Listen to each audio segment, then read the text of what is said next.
I think they both could have been more aggressive yesterday. I just don't think, and Coach Lynam can talk a lot about this. I mean, in a Game 7 situation, I think it was their first time, and that showed, Coach. I mean, he was asking me what the biggest takeaway or concern I had was, and I picked Toronto to win the series in 6 because I thought they were just strong-minded, tougher veterans. They could make the game ugly. And yesterday, the Sixers' 2 younger players, I think, just got off to a slow start and just never really found a rhythm in the game yesterday. Well, maybe I would agree to a point, Mike. I think the first thing for me, let's separate the 2 players. Yep. Joel Embiid was guarded in this series by the best guy to guard him in the entire NBA. Don't even debate that. He outplayed Gasol markedly in 1 game, and he had a tremendous game, did Joe. In the other 6 games, you have to say that Joel was bested by Gasol. No surprise. Gasol is a tremendous defender. And where Joe is right now, he's going to struggle offensively. You can just compare what he did in this series with his regular season numbers. They were markedly down.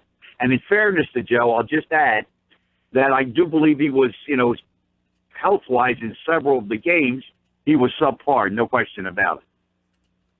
Now, one of the things, do you think yesterday, now, you've coached, you've had game plans when you go in. For me, does Brett Brown say, look, we know we need Joel to play 45 minutes. With that, we are going to put this game offensively in somebody else's hands so that we don't have – because we keep getting, why isn't he down on the block? Why don't you put him in the post up more? Does Brett say, I don't want Gasol leaning on him all day long. I'd rather have him fresh on the defensive end. Let's put this game in Butler's hand? Well, again, I can't definitively answer that. I would guess there's some truth to that. But in saying that, Mike, that doesn't mean you can't post Joel, let's say, another 8 to 10 times. Sure. I would be in agreement with those who would say, and my partner Mark Jackson, sitting right beside me, wants to see Joel in the post more often. And I think that's a reasonable request. So, yes, 45 minutes is a lot. Yes, Gasol is a monster big guy who's going to bang you all night long. But the fact of the matter, that doesn't preclude getting 10 more post-ups. Coach, everyone's, clamoring for Embiid in the post more, and I don't know where I fall with that. I think I'm with you in saying at least get it to him maybe 8 to 10 more times or in the right spots. But how much of a factor is it that Simmons is so limited offensively, specifically in the half court? I'm not trying to sound like Jarrett Dudley, but when he's in the half court and Embiid's in the post, that takes away a lot of Simmons' ability. Like if you're the other team and Embiid's in the post, then what fear do you have with Simmons? Does that make sense? If you spread the floor out and you move Embiid out, how much of a factor is that? Yeah, it's a very good point. But let me watch. We'll do a quick 101 clinic of playing against the double team. Okay. When Joe has the basketball, can you grant me 2 guys are on him? You're counting 1, 2. Okay. Yep. No matter where, we don't want Ben Simmons on the perimeter, obviously, because he's not a threat. Watch. You fly Ben Simmons to the rim. He got a dunk yesterday in the second half doing that. You don't do that occasionally when Embiid gets doubled. You do it every single time Embiid gets doubled. Wherever Ben is in the floor, whether he's working the baseline, whether he's out on the wing, whether he's way up top, doesn't matter. The moment you see Joel Embiid get doubled, and this happens in a blink, Ben flies to the front of the rim. Now watch. You're the other team, and you're in charge of defense. Are you going to guard Ben Simmons? No. Asking a question. You are. Well, you flying to the front of the rim. Right. You're going to guard him? Yeah, you absolutely are if he's trying to cut to the rim, but when you're doubling Embiid, then you're scrambling. I know Coach said he had a bad phone line, and looks like we're losing him here for just a second. We'll see if we can't get him on a better line and bring him back into the conversation. A lot to dive into. Let's ask Coach Lynam. He's going to join us right now and get his opinion. We'll let him answer that question because I don't know that anybody can really answer that. All right, we got Coach Lynam back. I know he was kind enough to jump on board. He's been running all over the place. And so, Coach, let's bring you back in with this question. How do you explain what was going on in those last couple? What were they trying to do? Is it a bad play or bad execution or a little bit of both? No, not a bad play. Maybe not the best execution, but sometimes when you don't get what you want, you have to give the other guy's defense some credit. You know, Toronto is a terrific defensive team, one of the top in the NBA all year long. But the fact of the matter, as good as Toronto was in this game defensively, the Sixers were better. That's fact. Just look at the numbers. So in those final moments, what are they trying to get accomplished there? Is that them trying to get the ball to Jimmy Butler? Did they want him to take the final big shots? Is that what it appeared to you? I would say there was certainly an option there for Jimmy. Now, again, the one that I don't have the tape in front of me, but like that 1-3 out of the corner he was forced to take, that was a beat the buzzer kind of shot. Mm-hmm. So again, whatever they wanted to do, either Toronto's defense was a little superior on those occasions, or their execution wasn't what it was supposed to be. See, Mike, I know people love to say, so like in football, oh, well, should you have run that play? I mean, after the fact, you can run any play if you execute it well enough. It's that simple. All plays work. If you knock the guy in front of you down in football, if he knocks you down, the play's not going to work. So it's not about what play you run. It's about how well you run it. Well, I agree with that 100%. Hey, Coach, I get accused a lot of sticking up for the coach, or I said it's not about who. I don't care who the coach is. The coach only has such a role in a game. If his players don't execute, I tend to put more blame on players than coaches. That's just me.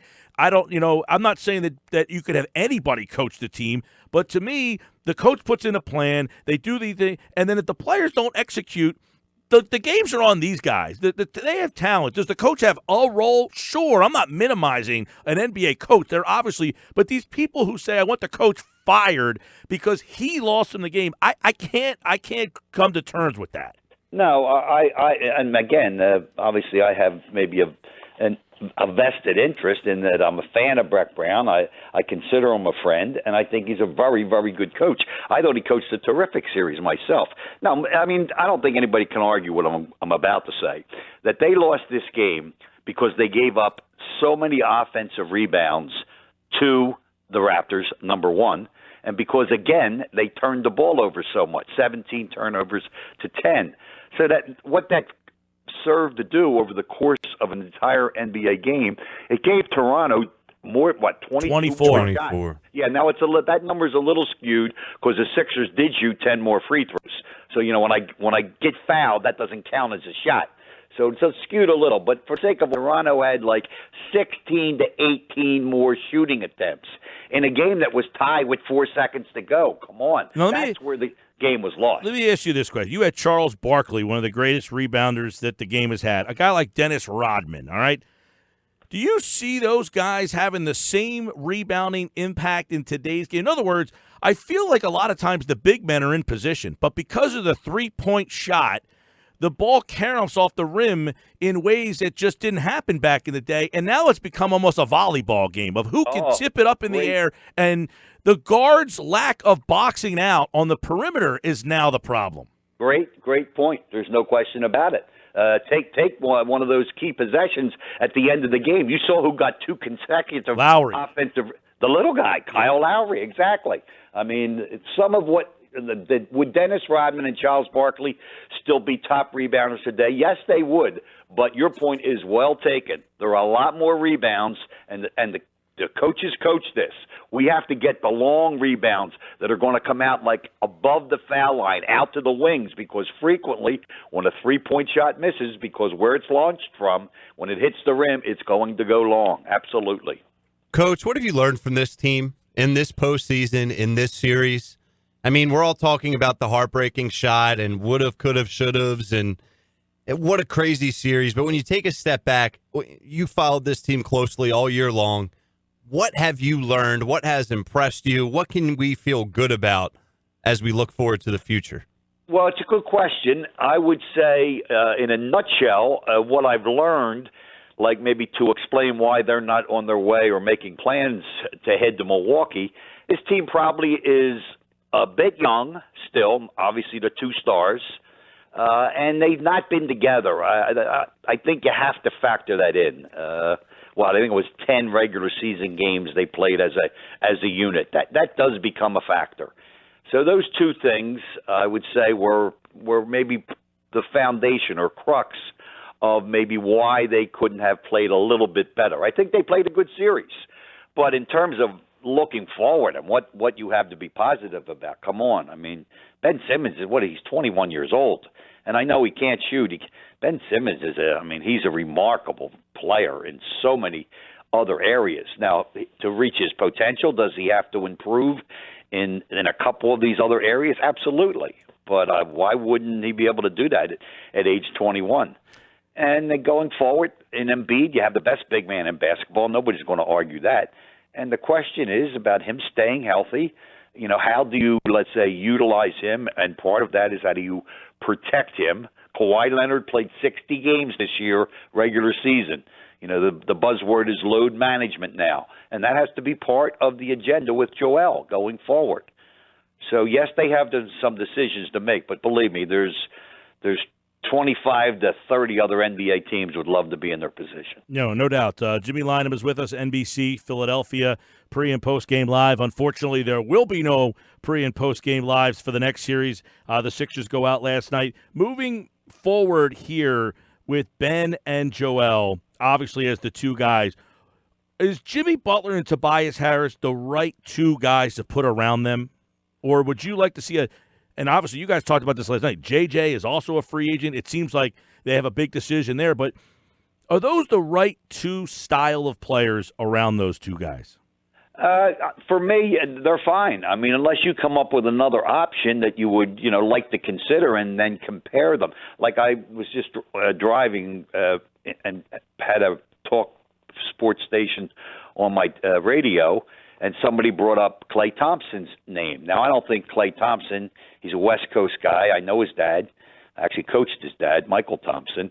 And I don't think there's any chance of him being interested in coming to an East Coast city. But if you said he did want to, when he was a candidate, sure, he'd be a terrific acquisition to this team, one of the top three-point shooters in the league who was a very good player on top of it, a two-end player. He really defends you.